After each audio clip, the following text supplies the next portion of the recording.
la veille de l'ouverture de la TICAD 7 ou conférence internationale de Tokyo sur le développement de l'Afrique, la délégation malgache dirigée par le chef d'État est déjà sur place. Le président Andrazoel a participé à 2 rencontres bilatérales. L'examen du CEPE s'est tenu aujourd'hui pour toutes les circonscriptions scolaires de Madagascar. Aucun problème majeur n'a été noté pour la journée. L'ouverture officielle de cet examen s'est faite ce matin dans un CEG en présence du ministre de l'Éducation nationale. C'est un grand non, le Brésil a rejeté l'aide proposée par les pays du G7 pour combattre les incendies en Amazonie. C'est ce qu'a annoncé le chef de cabinet du président brésilien.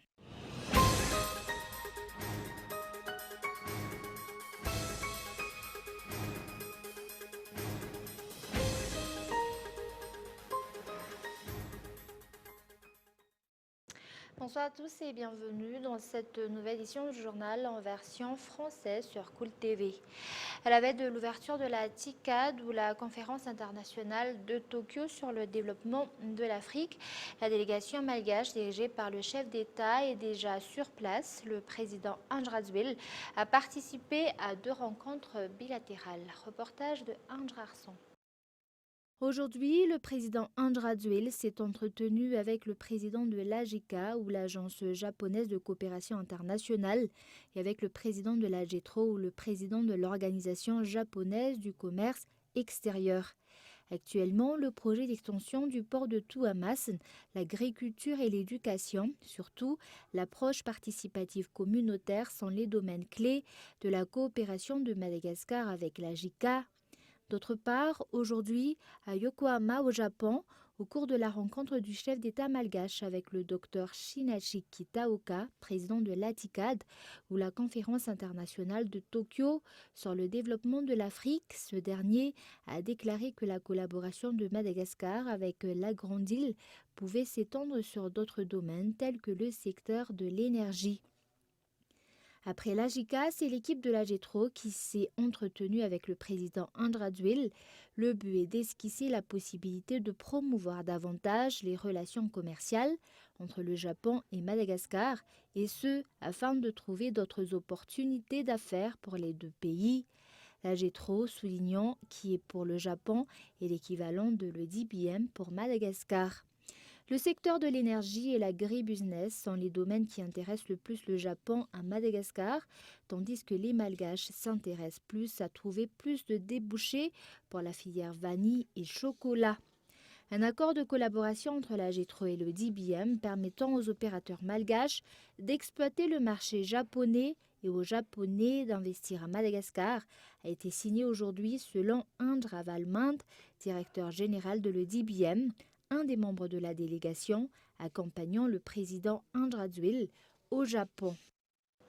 Et actualité politique, selon la loi en vigueur, 3 types de candidatures sont valables pour les élections communales, des candidatures qui pourront être déposées auprès de l'entité responsable à compter de ce jeudi. Les détails dans ce reportage.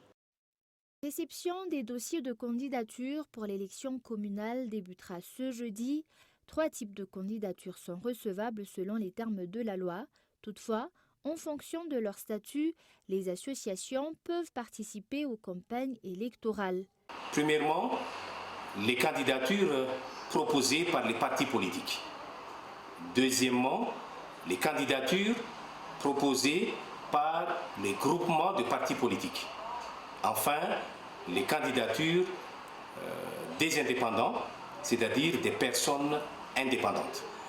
Les candidatures proposées par les associations ou les ONG ne sont pas acceptées par les dispositions légales pour toutes les élections à Madagascar. Cependant, les associations et les ONG, ils peuvent participer à des campagnes électorales, à des propagandes, si leur statut le permet. L'organe de vérification et d'enregistrement des candidatures recevra ainsi les dossiers de ceux qui veulent se porter candidat à cette élection du jeudi 29 août à 9 h au jeudi 12 septembre à 17 h. Et sur un tout autre sujet, la participation de la délégation malgache au COP18 de la CITES a eu des résultats positifs. Elle est intervenue afin que Madagascar puisse enfin utiliser ses stocks de bois précieux. Reportage de Gaëtan Angielslav. Le COP18 de la CITES a débuté le lundi 19 août à Genève et va bientôt prendre fin. Lors de son intervention, le secrétaire général du ministère de l'Environnement et du Développement durable a fait part du projet de l'État malgache de céder les stocks de bois précieux aux artisans et au musée de Madagascar. Il a également déclaré que Madagascar est prêt à gérer ses stocks et à assurer que la loi s'applique par rapport à ceux qui sont impliqués dans ces exploitations illicites avant de passer à la vente. Les participants du COP18 ont reconnu les efforts engagés par la Grande Île pour lutter contre l'exploitation de bois précieux et a par la même occasion validé le plan d'action présenté par la délégation malgache présente à cette réunion. Le déplacement de cette délégation, qui a fait en sorte que le pays puisse enfin tirer profit de ses stocks, a ainsi porté ses fruits. La CITES est prête à soutenir Madagascar dans la réalisation de son plan d'action. Et pour rappel, c'est aujourd'hui que cette délégation a effectué sa dernière intervention au cours de cette rencontre. Elle sera bientôt de retour au pays. Et comme nous l'avons annoncé dans les titres, l'examen du CEPE s'est tenu aujourd'hui dans toutes les circonscriptions scolaires de Madagascar et aucun problème majeur n'a été noté pour la journée. Reportage. Les épreuves pour l'examen du CEPE ont débuté aujourd'hui à 8h tapantes dans toutes les circonscriptions scolaires du pays. D'après des chefs de centre, cet examen s'est déroulé sans problème. Jusqu'ici, cet examen s'est déroulé sans problème, sans remarques négatives. Nous avons 2527 candidats inscrits, 2432 présents et 95 absents. Présents à 95 absents. Généralement, l'examen s'est déroulé sans problème. Nous n'avons pas eu de retardataire. L'appel a été fait à 7h30 comme prévu et les épreuves ont commencé à 8h. Et contrairement aux années précédentes, nous n'avons eu aucun malade cette fois-ci. L'ouverture officielle de l'examen du CEPE s'est faite au collège d'enseignement général Ratimlau à Tuamasen en la présence du ministre de l'Éducation nationale. En tout, 524 997 candidats se sont inscrits pour participer à cet examen cette année et sont éparpillés dans 1888 centres d'examen dans toute l'île. Les résultats de cet examen sont attendus pour la fin de la semaine. Et avant de passer aux actualités internationales concernant le démantèlement d'un réseau de malfaiteurs qui comptait commettre une attaque à Ansa Amanch vendredi dernier, la police nationale a publié un communiqué ce jour, une affaire qui a été source de polémique. À travers ce communiqué, le ministère de la Sécurité publique a rappelé que les forces de l'ordre et les forces de police sont là pour assurer la sécurité et annoncer l'ouverture d'une enquête sur cette affaire. Nous passons maintenant aux actualités internationales. C'est un grand nom. Le Brésil a rejeté l'aide proposée par les pays du G7 pour combattre les incendies en Amazonie. C'est ce qu'a annoncé le chef du cabinet du président brésilien. Reportage de France 24. Calcinés, des troncs décharnés et un rideau de fumée tellement opaque qu'il occulte le soleil. Alors que la forêt amazonienne continue de se consumer au Brésil, le président Jair Bolsonaro a rejeté cette nuit l'aide d'urgence proposée par les pays du G7, en raillant en particulier la proposition du président français.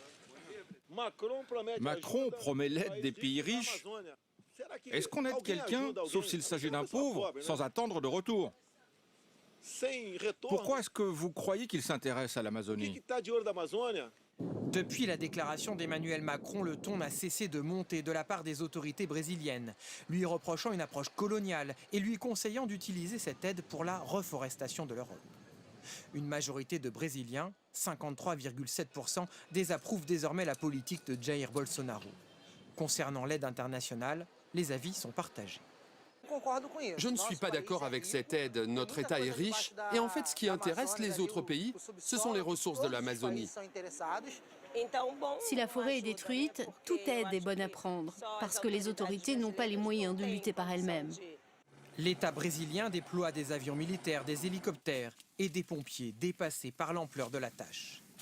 Il doit aussi faire face à un nouveau problème sanitaire. Dans cet hôpital, les consultations sont incessantes pour des troubles respiratoires ou bien des fièvres.